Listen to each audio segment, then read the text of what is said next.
used to be like you. A long time ago. People look at you and think of how wonderful your future will be. They want you to be something special, like a doctor or a lawyer. I hate to tell you this, but if you grow up here, you're more likely to wind up selling your bodies on the streets or shooting dope from dirty needles in a bus stop.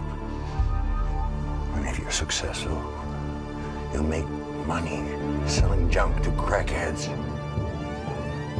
And you won't think twice about killing someone's wife because you won't even know what was wrong in the first place.